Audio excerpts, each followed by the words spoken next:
Madame, Monsieur, je termine une deuxième journée de rencontre avec vous, avec les Réunionnaises, avec les Réunionnais. Cette journée, comme la précédente, a été riche et intense. Aujourd'hui, il ne m'a pas été malheureusement possible de rencontrer toutes celles et tous ceux qui voulaient échanger avec moi, mais je poursuivrai le dialogue demain. Je mesure, au fil de mes échanges, le niveau d'exaspération des Réunionnais. Cette colère va déboucher sur quelque chose de nouveau. Je l'ai dit tout à l'heure, rien ne sera plus comme avant, ici, à La Réunion. Pour le meilleur, je l'espère, ou pour le pire, si nous ne savons pas ensemble et rapidement faire vivre, revivre La Réunion. Il faut savoir sortir par le haut d'un mouvement social. Souvent on cherche un vainqueur et un vaincu avant de sonner la trêve. Je crois sincèrement que le vainqueur, il est là. Ce sont les Réunionnais qui s'expriment et qui vont demain se construire un avenir nouveau, un avenir meilleur. Mais je veux redire ici, il y a des comportements inacceptables. La sincérité des revendications ne colle pas avec la radicalisation de certains. Ceux que j'entends sont respectueux des institutions, des élus, des journalistes. Ils le sont aussi, bien sûr, des forces de l'ordre, qui s'engagent tous les jours pour la sécurité sur ce territoire, pour assurer la sécurité des Réunionnais et des Réunionnaises, et qui le font avec mesure. Mais une minorité souhaite aujourd'hui le chaos, ici, à La Réunion. Elle infiltre, et je ne suis pas naïve, le débat et tente de le corrompre. Je le répète, on ne construit rien sur des cendres. Alors, à la majorité des Réunionnais, je dis tout simplement, ne vous laissez pas voler cet élan de citoyens. Rendons vie, ensemble, à La Réunion. Au fil de ces échanges, j'ai entendu une juste attente, une immense exigence, celle de la dignité. La dignité implique que chacun trouve sa place dans la société réunionnaise. En tant que citoyen, par la participation au débat public, en tant que consommateur, par un accès à des produits de qualité à un prix raisonnable, je reviendrai demain sur cette question essentielle. La dignité, c'est d'abord vivre de son revenu. Et je voudrais ici parler de ces salariés qui, depuis 2 semaines, voient leurs entreprises fermées. J'ai entendu ces chefs d'entreprise, ces commerçants, ces artisans, tous ceux qui voient maintenant le rêve d'une vie menacée. J'ai en tête ce chef d'entreprise, ce petit chef d'entreprise qui ne sait pas comment, demain, vendredi, payer ses salariés. J'ai rencontré ce matin, vous le savez, des agriculteurs qui sont aussi des entrepreneurs. Je sais la situation des éleveurs qui sont obligés aujourd'hui, depuis quelques jours, d'abattre une partie de leur cheptel. J'ai vu leur désarroi. D'autres filières, également affectées au-delà de l'élevage, la canne à sucre, les fruits et légumes. Depuis lundi, l'État a mis en place un accompagnement spécifique pour aider les agriculteurs à surmonter leurs pertes, parfois très lourdes, causées par les blocages. Grâce au comité d'accompagnement de l'économie installé par le préfet, toutes les entreprises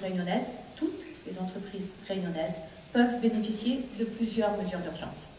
D'abord, une procédure accélérée de traitement des demandes de chômage partiel.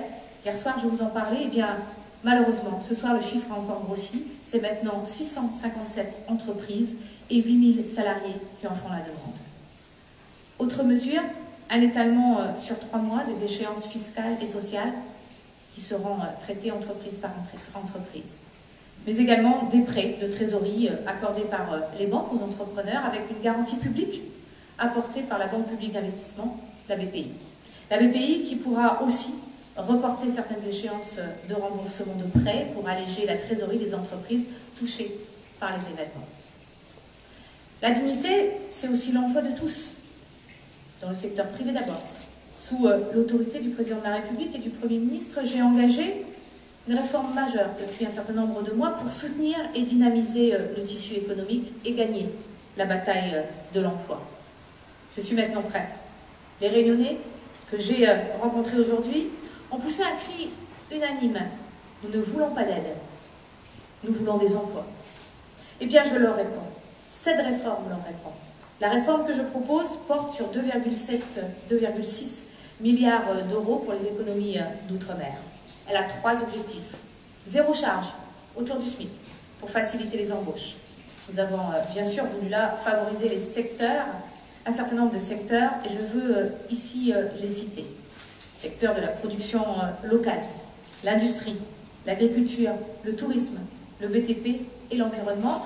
Ce sont près de 40 millions d'euros de charges en moins dans ces secteurs pour la Réunion, c'est ce que je disais hier.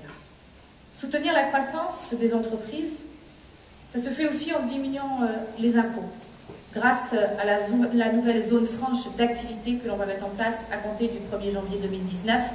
L'imposition sur les sociétés sera 2 fois plus faible que ce qu'on connaît aujourd'hui à l'île Maurice. Alors on l'a fait pourquoi? On l'a fait parce que je crois qu'ici, à La Réunion, on peut attirer de nouveaux investissements, de nouveaux investisseurs. Enfin, nous allons soutenir l'investissement privé comme public. La défiscalisation industrielle est prolongée jusqu'en 2025. Ça donne plus de visibilité pour investir, et c'était attendu de nos entreprises. Et le budget des Outre-mer permet de lancer une politique ambitieuse d'investissement public qui permettra de créer un véritable choc d'activité. C'est aussi beaucoup ce que j'ai entendu dans la journée. Donnez-nous ou permettez-nous de connaître un choc d'activité, un choc de développement sur ce territoire. Eh bien, la réponse est là ce soir. La Réunion peut attendre près de 500 millions d'euros entre 2019 et 2022 pour relancer l'activité économique et créer concrètement des emplois si les collectivités sont au rendez-vous. C'est cela, la dignité. Et les projets sont aussi importants. Ils vont être financés. Ils ne vont pas être décidés de Paris. Ils le seront ici, à La Réunion. Ils le seront ici, avec les collectivités. J'ai proposé ce matin aux maires que j'ai rencontrés de choisir avec les Réunionnaises et les Réunionnais, en les associant, le choix des opérations qui seront financées l'année prochaine. Car j'entends le besoin d'une démocratie plus participative. Et nous devons y répondre, tous ensemble. L'avenir du territoire, c'est avant tout, je le disais hier, celui des 60 000 jeunes qui ne bénéficient ni d'emploi, ni de formation, à qui nous devons répondre. Nous savons tous que pour joindre les deux bouts, certains font des petits boulots, comme je l'ai entendu ce matin à Saint-Pierre ou encore cet après-midi à Saint-Benoît. Eh bien, à cela je veux dire, faites-vous déclarer. Faites-vous déclarer parce que maintenant, ça ne coûtera pas plus cher à votre patron. Parce qu'il faut que vous puissiez cotiser pour votre retraite, pour votre couverture santé et pour l'assurance chômage. Les Réunionnais sont attachés à la valeur travail. Je l'ai senti hier, je l'ai senti encore aujourd'hui.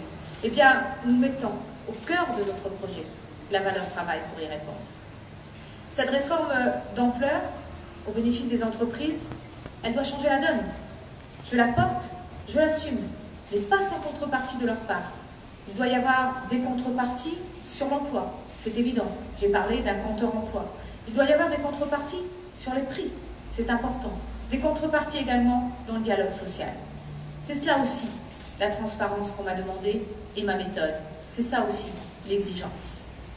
J'aurai l'occasion dès demain de l'évoquer avec l'ensemble des entreprises, puisque je rencontrerai ici à la préfecture un certain nombre de responsables économiques. Je l'ai fait aujourd'hui avec les agriculteurs et hier avec les syndicats.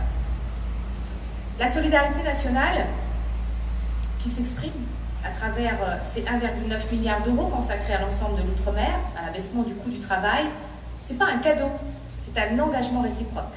Et je tiens à cette réciprocité. Déjà ce matin, excusez-moi, le monde agricole s'est engagé à mes côtés. Et c'est important d'insister sur ce sujet. Ils se sont engagés à mes côtés pour recruter et former jusqu'à 200 jeunes par année et 50 immédiatement. Cela veut dire que les entreprises locales ont pris conscience de leur implication nécessaire dans le développement de l'économie du territoire, de la part qu'elles pouvaient prendre dans le développement de l'emploi sur ce territoire. Nous allons accompagner ces initiatives car elles répondent à vos besoins. Gagner la bataille de l'emploi à La Réunion est de la responsabilité de tous. Je vais parler des contrats aidés. Il n'y a rien d'indigne à aider l'emploi. Et je l'ai entendu, à condition que les règles soient claires. Myriel Pénicaud, qui était en déplacement ici à La Réunion il y a quelques jours, a annoncé que La Réunion conserverait ses 11 000 emplois aidés, ou ses nouveaux contrats, qui s'appellent Parcours Emploi Compétences, les PEC, pour l'année 2019. Mais j'ai obtenu, avant mon arrivée ici à La Réunion, 500 contrats de plus pour des CDI dans les entreprises et 500 pour le secteur associatif qui devront par contre être attribués avant la fin de l'année 2018. Avec le reliquat qui existe déjà de 900 contrats qui sont en attente de signature, eh bien c'est 1900 emplois qui pourront être pourvus d'ici un mois si l'activité reprend au plus vite, car nous avons besoin d'instruire ces dossiers et de passer au recrutement. Je l'ai entendu aussi, ce recrutement doit effectivement être transparent. Alors, l'attribution de ces contrats se fera bien sûr par Pôle emploi, qui sera chargé de recruter les différents candidats. Ces contrats permettront d'entrer dans l'emploi et de développer des compétences. Il y a un autre sujet qui est important, et qui d'ailleurs concerne aussi le sujet de la dignité. La dignité, c'est aussi de disposer d'un logement décent. Avec l'emploi et le pouvoir d'achat, vous le savez, ce sont les principales préoccupations qui m'ont été soulevées ou qui ont été exprimées depuis ces 2 jours. Alors, dans ce domaine du logement, j'ai 3 priorités. Répondre aux besoins immenses en matière de réhabilitation, parce qu'ici, il y a 13% du parc qui est insalubre. Mais la réponse, elle n'est pas seulement dans le logement social, vous le savez, on en a débattu. Il faut aussi développer le logement intermédiaire et encourager la diversification des parcours résidentiels. Et puis, je veux aussi favoriser l'accès à la propriété des occupants. C'est aussi quelque chose qui m'a été demandé il y a seulement quelques heures. Comme on a pu l'évoquer hier, plusieurs étudiants ont pris la parole ici à la préfecture et ont souhaité qu'il y ait davantage de logements étudiants. Eh bien, il y aura davantage de logements étudiants ici à La Réunion grâce à 2 mesures, grâce à l'augmentation des prêts locatifs sociaux et à l'extension aux bailleurs privés des crédits d'impôt en faveur du logement social. Ces 2 mesures viennent d'être votées au Parlement à ma demande. Par ailleurs, le gouvernement a rétabli temporairement et uniquement pour l'outre-mer le dispositif allocation-accession. C'était attendu. Beaucoup se sont battus, y compris des élus de La Réunion, pour que cette mesure voit à nouveau le jour. Elle est rétablie pour 1 année. Cette mesure va bénéficier à plus de 350 familles à La Réunion qui avaient fait l'objet d'une décision de financement par l'État et qui restaient malheureusement dans l'attente. Et nous devons tous ensemble imaginer un dispositif pérenne pour la suite. Avec le Conseil régional qui a souhaité intervenir en complément de nos engagements, nous sommes en mesure de répondre collectivement aux besoins des Réunionnais en matière d'accès à la propriété et de résorption de l'habitat insalubre. Enfin, dès les prochaines semaines, je lancerai une conférence logement pour donner un nouveau souffle au plan logement outre-mer. Je le ferai avec l'ensemble des territoires d'outre-mer à Paris. Il nous faut construire plus de logements sociaux, mais moins chers. Et nous avons lancé un travail pour assouplir les normes de construction, bien sûr, et d'aménagement. Il faut aussi qu'on puisse cibler mieux les logements sociaux vers ceux qui en ont le plus besoin. C'est souvent un reproche. Et les faire d'ailleurs tourner aussi davantage. Il s'agit de mettre en place un véritable parcours logement. Il faut aussi reconquérir nos centres anciens, trop souvent délaissés. C'est ce que nous faisons d'ailleurs avec le programme Action Cœur de Ville. Le Port, Saint-André, Saint-Joseph, Saint-Pierre bénéficient de cette mesure. Ça a déjà été annoncé il y a maintenant quelques semaines. Mais l'État ne dispose pas de tous les leviers. Il n'a pas d'ailleurs vocation non plus à intervenir seul et à penser seul l'avenir de La Réunion. L'État ne pensera pas à la place du territoire et à la place de ses habitants. L'État accompagnera une démarche locale. Il est à présent de la responsabilité donc des collectivités doivent être les moteurs de ce développement, de s'engager aux côtés de l'État. Et je peux d'ores et déjà vous dire que l'ensemble des élus que j'ai déjà rencontrés sont à mes côtés sur ce sujet. Je reviendrai demain, je vous l'ai dit, sur la question de la vie chère, car je n'ai pas terminé mes consultations sur le sujet, j'en ferai encore d'autres demain. Mais pour conclure, je veux à nouveau dire que le combat pour la dignité, nous ne gagnerons pas surtout, tant que les barrages perdurent sur cette île. Les Réunionnaises et les Réunionnais souffrent dans leur quotidien. Les entreprises, je les ai citées, les artisans, les travailleurs ont déjà dû faire face à 2 semaines d'activité partielle. Les enfants ont besoin de retourner à l'école et je remercie les maires qui réouvrent petit à petit l'ensemble des établissements scolaires parce qu'il faut que la Réunion reprenne vie. Alors j'appelle encore une fois, ce soir, chacune et chacun à la responsabilité, car je le répète, on ne construit rien sur des cendres. Merci beaucoup. Alors j'ai encore un petit peu d'énergie. Les parlementaires ont décidé de ne pas venir ce soir à la rencontre que vous avez organisée. Qu'est-ce que ça vous inspire? Je ne les comprends pas. L'ensemble des élus qui ont été invités jusque-là à me rencontrer, pour la plupart, sont venus. Je ne comprends pas cette position et je ne la commenterai pas plus. Madame la ministre, combien de logements sociaux souhaitez-vous faire? Sur le nombre de logements sociaux, alors je n'ai pas les chiffres, j'ai la somme, il faudra effectivement qu'on puisse lancer les appels et voir comment on peut le faire. Mais ce qui est important de dire, c'est qu'il faut qu'on le fasse d'une manière différente. Il faut qu'on pense le parcours logement. Il faut des logements sociaux, il faut des logements intermédiaires, il faut permettre aux gens d'accéder à la propriété. Il faut des constructions aussi en bande, je les appelle comme ça, des cases au sol.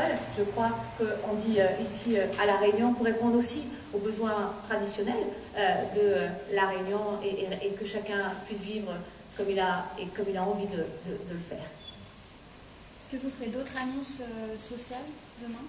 Alors, demain, je reprendrai un certain nombre d'annonces, mais je viendrai aussi, vous le savez, sur la vie chère, notamment, et sur l'ensemble de cette visite, puisque ce sera le dernier discours que je ferai sur le territoire. Vous repartez demain soir? Vous repartez demain soir? Je ne sais pas encore. Pour les emplois aidés, la participation de l'État sera à la même hauteur? Alors, pour les emplois aidés, la participation de l'État sera, dans certains cas, un peu plus élevée, mais nous travaillerons avec la préfecture et notamment en direction des associations. Vous savez combien il est important pour moi qu'on soutienne les associations sur des sujets aussi importants que la médiation, leur présence dans les quartiers, le fait qu'on aille chercher tous ces jeunes qui ont besoin de soutien sur ce territoire. Il y aura effectivement des exceptions qui seront faites. Le recrutement par Pôle emploi, alors c'est pour éviter le copinage, les pistons dont on vous a beaucoup parlé dans les collectivités territoriales? C'est pour répondre à la demande de transparence.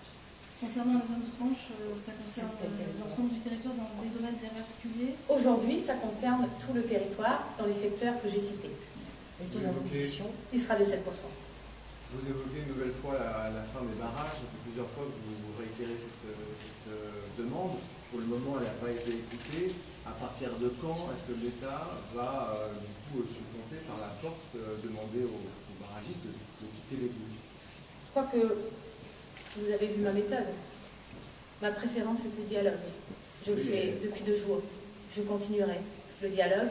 Et je crois que les Réunionnaises et les Réunionnais, tous ensemble, avec un gilet jaune ou sans gilet jaune, sont capables aujourd'hui de se dire que le moment est venu de construire ensemble la Réunion de demain et que malheureusement il y a toujours des dégâts dans ce type d'événements, mais la crise est profonde, il fallait que les Réunionnais s'expriment, il est temps aujourd'hui je pense de faire autrement. Je crois véritablement que je suis au rendez-vous attendu, hier, aujourd'hui, je continuerai demain, et qu'il serait bienvenu pour l'ensemble de la Réunion, pas pour moi, pour l'ensemble de la Réunion, que les barrages soient levés. Et puis vous savez, à un moment donné, quand ça dure trop longtemps, il y a un certain nombre de blessés, vous le savez, j'en parlerai demain. Et pour l'instant, on est passé à côté du pire, et je ne souhaite pas que ce pire arrive. Qui infiltre les... Eh bien, vous êtes des très bons journalistes sur le terrain, vous avez trouvé les réponses. Vous savez que vous êtes très attendu. 6 milliards d'euros, quelle est la part consacrée essentiellement à l'accueil? Sur les 2,6 milliards d'euros pour les Oh, outre-mer. c'est l'ensemble de l'outre-mer. Je vais éviter de donner un chiffre exact. Je crois que les entreprises demain auront une discussion avec moi sur ce sujet. Je vous remercie beaucoup. Surtout, merci de passer ce message d'apaisement et de lever des barrages. Je crois que c'est le plus important. Excusez-moi. Merci beaucoup. Est-ce que pour